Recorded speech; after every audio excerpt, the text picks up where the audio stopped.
Assalamualaikum warahmatullahi wabarakatuh. Saya Aldi Perdana dari Prodi Sistem Informasi 2018. Ingin menjawab soal ujian akhir semester untuk mata kuliah Prakitan dan instalasi jaringan komputer. Di sini saya akan menjelaskan tentang jaringan topologi. Macam-macam topologi jaringan.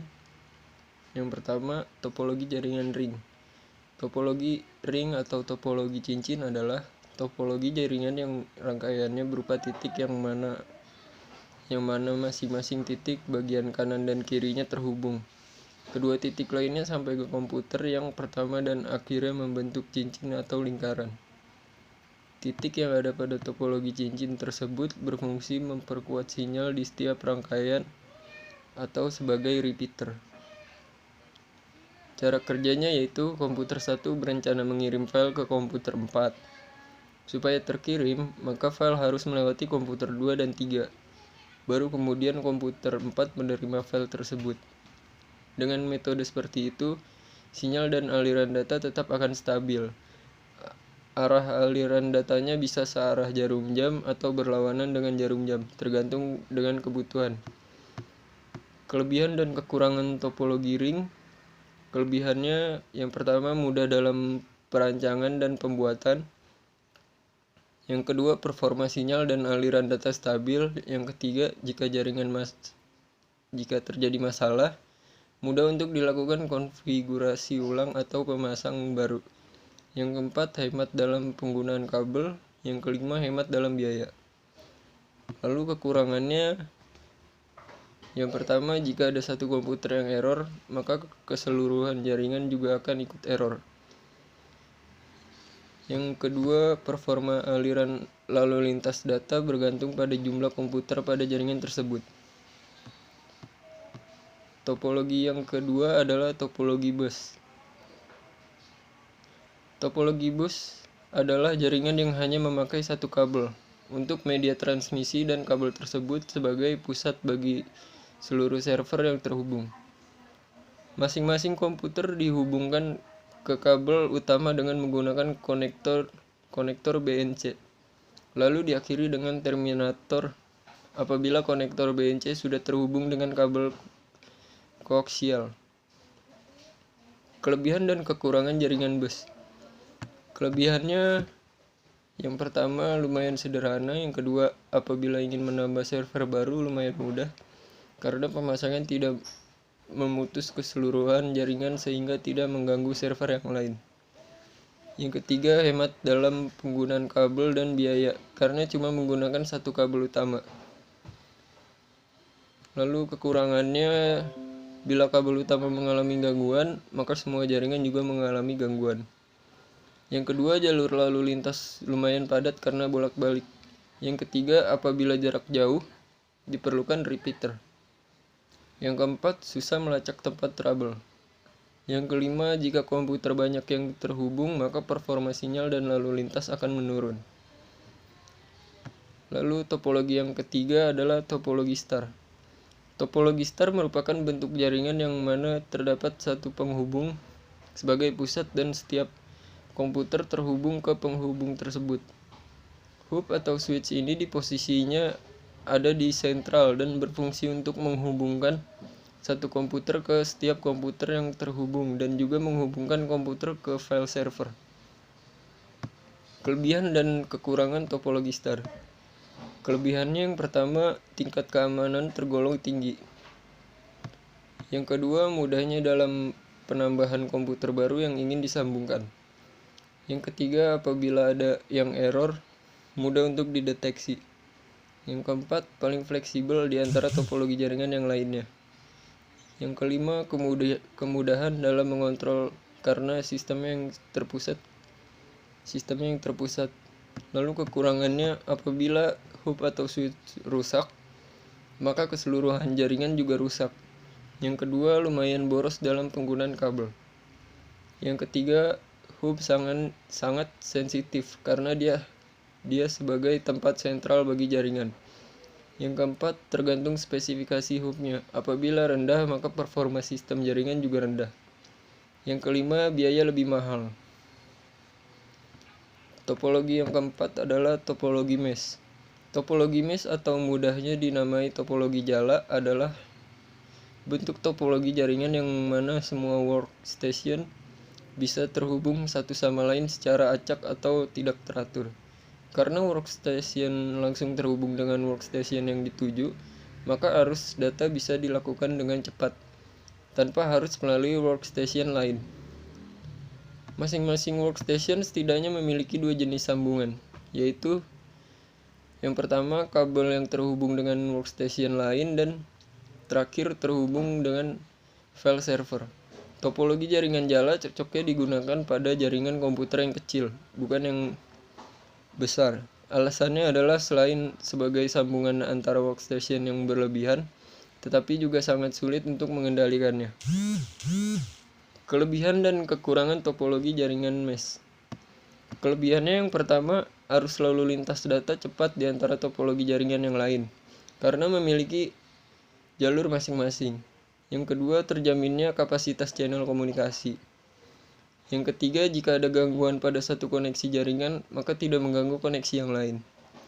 Yang keempat, terjaminnya keamanan dan privasi karena akses langsung dapat dilakukan antara dua komputer tanpa melibatkan komputer yang lain. Yang kelima, kemudahan dalam mengidentifikasi titik trouble. Lalu kekurangannya, yang pertama biaya yang dikeluarkan termasuk tinggi. Yang kedua, boros dalam pemakaian kabel karena semua komputer atau workstation seminimal-seminimalnya memiliki dua penghubung.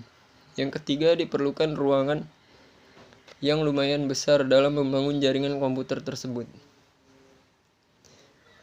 Untuk topologi yang kelima, ada topologi jaringan tree. Topologi jaringan tree atau pohon merupakan topologi jaringan yang bertingkat dan hierarki, yang mana antara koneksi menggunakan hub atau switch dan masing-masing hub terhubung dengan file server. Topologi tree sebenarnya adalah kombinasi dari topologi star dan topologi bus. Namun yang membedakannya adalah topologi tree ini terdapat banyak hub di dalam jaringannya dan sistemnya yang hierarki. Kelebihan dan kekurangan topologi tree.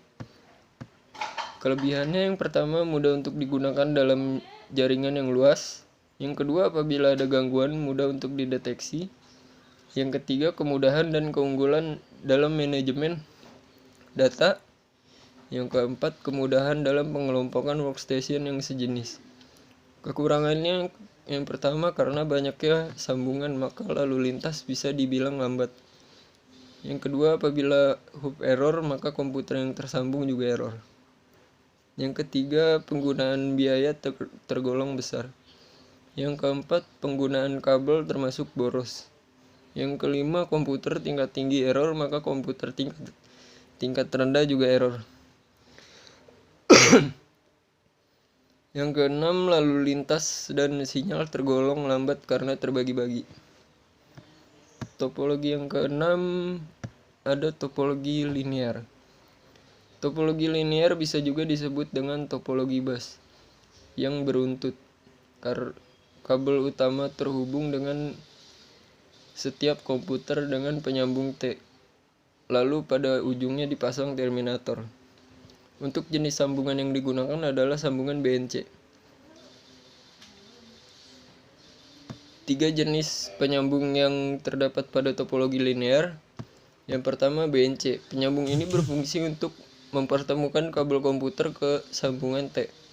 Sambungan T berguna untuk Yang kedua, sambungan T berguna untuk mempertemukan kabel komputer dengan kabel utama. Yang ketiga, terminator sebagai pengakhir dari topologi bus. Yang keempat, BNC barrel connector untuk menyambung dua kabel BNC. Maksimal komputer yang bisa disambungkan adalah 5-7 buah saja. Kelebihan dan kekurangan topologi linear. Kelebihannya yang pertama, mudah dalam pengembangannya. Yang kedua, hanya sedikit kabel yang digunakan. Yang ketiga, tidak ada kendali pusat. Yang keempat, tata peletakan kabel lumayan sederhana. Yang kelima, terminator bisa dikurangi atau ditambah tanpa mengganggu lalu lintas data. Kekurangannya sangat susah dalam mendeteksi kesalahan yang terjadi. Yang kedua, lalu lintas data bisa terbilang padat. Yang ketiga, keamanan dan privasi kurang karena ada pihak ketiga yang dilalui. Yang keempat, kecepatan lalu lintas data sesuai dengan jumlah workstation-nya. Apabila banyak maka akan menurun kecepatannya. Topologi yang ketujuh ada topologi hybrid. Topologi hybrid adalah topologi yang luas, yang mana topologi tersebut adalah gabungan dari dua atau lebih jenis topologi yang lainnya. Topologi hybrid tersebut memiliki semua ciri-ciri dan sifat dari jenis topologi yang ada di dalamnya. Pembuatan topologi hybrid tersebut bertujuan untuk memaksimalkan kelebihan dari tiap jenis topologi dasar di dalamnya. Ketika jenis topologi dasar terhubung dengan jenis topologi dasar yang beda jenis, maka tidak ada karakter yang ditampilkan dari keduanya. Kelebihan dari topologi hybrid: yang pertama, kelemahan dari masing-masing topologi dasar dapat diatasi. Yang kedua, bisa diterapkan di lingkungan jaringan yang berbeda. Yang ketiga, kecepatan topologi konsisten dan stabil.